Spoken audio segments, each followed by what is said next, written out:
Brothers లో ఆషాఢం KG sale మళ్ళీ మొదలైంది. మరెన్నో క్రేజీ ఆఫర్స్ ఖైదీ చేయండి ఆర్ఎస్ బ్రదర్స్.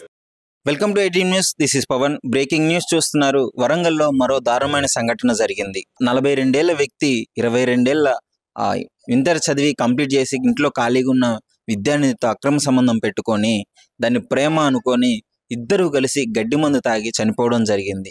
అసలు ఏం జరిగిందని వివరాల్లోకి వెళ్తే, గతంలో మనం చూసాం, నిన్ననో మొన్ననో చూసాం, భర్తకే గడ్డి మందు పెట్టి భార్య అతి కిరాతకంగా చంపింది. మళ్ళీ అది మర్చిపోకముందే ఇంకో ఘటన. ఈ ఘటన వరంగల్లోని ఎనుమాములలో జరిగింది. ఎనుమాములలో ఇతను లారీ డ్రైవర్గా పనిచేస్తుంటారు, స్వామి అనే వ్యక్తి. సో ఆ ఇంటి పక్కనే ఉంటున్న ఆ గాయత్రి అనే కుటుంబంతో మెల్లిగా పరిచయం ఏర్పడింది. ఇతనికి పెళ్ళయింది. 2 పిల్లలు, ఒకరు 7th క్లాస్ చదువుతున్నారు, మరొకరు 9th క్లాస్ చదువుతున్నారు. వాళ్ళ భార్య కూడా ఉంది. మంచిగా అన్యోన్యంగా జీవించాల్సిన ఈ వ్యక్తి అక్రమ సంబంధం పెట్టుకొని ఇంటి పక్కన అమ్మాయితో, చిన్న పిల్ల, తన తండ్రి వయసు ఉంటుంది అప్రాక్సిమేట్గా, ఏదో మాయమాటలు చెప్పాడు. డబ్బులు, లారీ పని చేస్తాడు కాబట్టి ఎక్కువగా డబ్బులు వస్తుంటాయి. మెల్లిగా డబ్బులు ఇవ్వడము, చిన్నగా ఈ విధంగా ఆ గాయత్రి అనే అమ్మాయిని లోపరుచుకోవడం స్టార్ట్ చేశాడు. ఆ పరిచయం కాస్త ప్రేమగా మారి అతను ఇంకా తన భార్యతో ఎలా బిహేవ్ చేస్తాడో అదే విధంగా గాయత్రిని కూడా కేర్ తీసుకోవడము, ఈ విధంగా చేయడంతో పాపం గాయత్రి ఇదంతా నిజమే అనుకొని, తను ప్రేమిస్తున్నాడు అనుకొని ఆ మాయలో పడిపోయింది. తర్వాత ఈ ఇంట్లో ఈ విషయం పెద్దలకు కూడా తెలిసింది. పెద్దలకి తెలిసి గతంలోనే మందలించడం జరిగింది.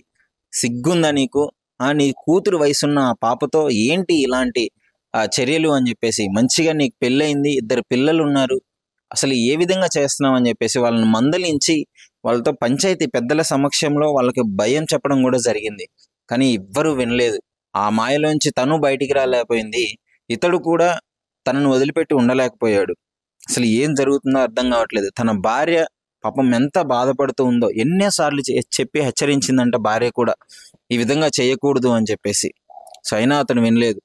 ఒక టైంలో ఆ ఇంటి నుంచి వెళ్ళిపోయి వేరే దగ్గర మకాం పెట్టే ఆ సిచ్యువేషన్ కూడా వచ్చింది. వెళ్ళిపోయాడు. ఇంటి నుంచి వెళ్ళిపోయి వాళ్ళ జీవితం వాళ్ళు బతుకుతున్న టైంలో మళ్ళీ వీళ్ళకి ఫోన్ల ద్వారా కాంటాక్ట్లు ఉన్నాయి. ఫోన్లో మాట్లాడుకోవడము, ఈ విధంగా చేయడం స్టార్ట్ చేశారు. ఇంకా చేసేదేమి లేక ఇద్దరు కలిసి ఒక ప్లాన్ చేసుకున్నారు. నేను నా భార్యకి చెప్తాను, మన ఇద్దరం పెళ్లి చేసుకుందాం అని చెప్పేసి ఇద్దరు మాట్లాడుకున్నాడు. ఈ స్వామి అనే వ్యక్తి వాళ్ళ భార్యకి చెప్పడం జరిగింది, నేను గాయత్రిని పెళ్లి చేసుకుంటాను, నీతో విడిపోతాను అని చెప్పేసి. పాపం మా తల్లి చేసేది ఏం లేక, నువ్వు ఇలా చేస్తే నేను సూసైడ్ చేసుకొని చచ్చిపోతాను, 2 పిల్లలు ఉన్నారు, మేమందరం కట్టగట్టుకొని ఒక నదిలో దూకిపోతామని చెప్పేసి ఆ స్వామిని హెచ్చరించడం జరిగింది.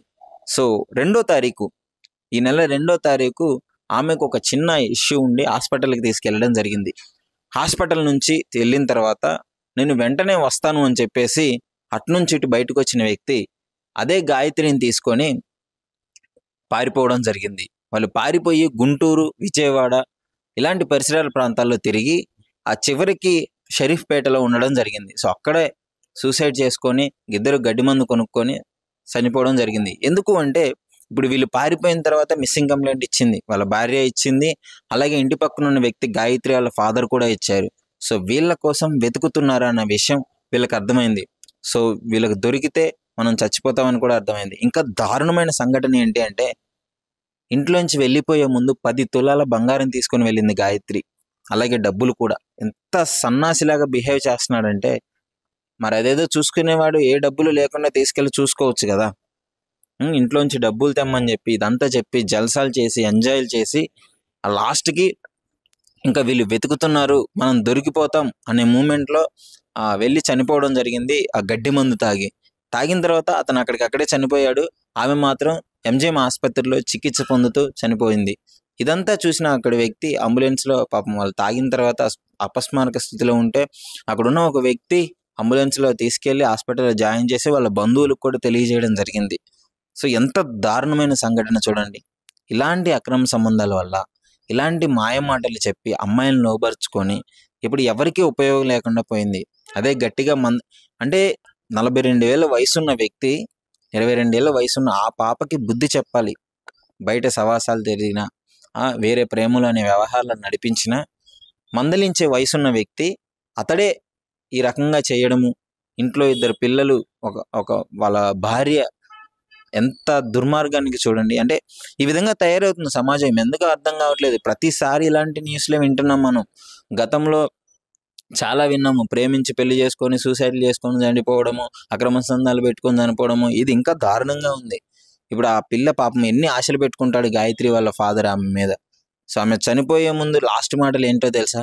నేను తప్పు చేశాను, నేను ఏం చేశానో నాకు అర్థం కాలేదు, నేను ఎందుకు ఈ విధంగా చేశానో కూడా అర్థం కాలేదు, అతని మాయ మాటలకు నేను లొంగిపోయాను, ఉండలేకపోయాను అని చెప్పేసింది. అంటే అర్థం చేసుకోవాలి, వయసులో ఉన్న ఆడపిల్లలు కూడా ఇష్టం వచ్చినట్టు బిహేవ్ చేయొద్దు. ఒక్కసారన్నా మీ తండ్రి ఎంత కష్టపడి మిమ్మల్ని పెంచాడు, ఏ విధంగా మిమ్మల్ని చిన్నప్పటి నుంచి కంటికి రెప్పలా కాపాడాడు. అట్లీస్ట్ ఆ ఒక్క చిన్న విషయం కూడా మీకు గుర్తు రాలేదా? సరే తప్పు చేసావు, నువ్వు పారిపోయిన తప్పు చేసావు, తండ్రికి క్షమించే గుణం ఉంటుంది. వెంటనే అక్కడికి తీసుకుంటాడు, 2 దెబ్బలు వేస్తాడు, భయం చెప్తాడు. అంతేగాని చచ్చేంత వరకు నువ్వు వెళ్ళింది ఎందుకు వెళ్ళావు? నీ తండ్రి నీ మీద ఎన్నో ఆశలు పెట్టుకొని ఉంటాడు. సో తండ్రి అనేవాడు డెఫినెట్లీ క్షమిస్తాడు. కానీ ఇలాంటి తప్పు చేసే ముందు ఆలోచించాలి, పేరెంట్స్ గురించి ఆలోచించాలి ఒక్కసారన్నా. వాడికంటే బుద్ధి లేదు, నీకేమైంది? మంచిగా చదువుకున్న మహిళలు కూడా ఈ విధంగా చేయడం ఈ రోజుల్లో చాలా దరిద్రంగా ఉంది. సరే, అసలు ఈ ఇన్సిడెంట్ అంతా విన్నారు కదా. ఈ విధంగా ఎందుకు మారుతుంది అసలు సమాజం? డైలీ ఏదో ఒక కేసు వింటూనే ఉన్నాం మనం. ఇలాంటివి ఎందుకు ఈ విధంగా తయారవుతున్నారు అనేసి మీ అభిప్రాయాన్ని కామెంట్ రూపంలో మై డ్రీమ్తో షేర్ చేసుకోండి. నిజంగా ప్రస్తుతం ఉన్నటువంటి సమాజం దేనికి ప్రయారిటీ ఇస్తుంది? ఆర్థిక సంబంధాల చుట్టూ మాత్రమే తిరుగుతోంది. మళ్ళీ ఎన్నికలంగానే చాలా విరక్తి కలుగుతాం.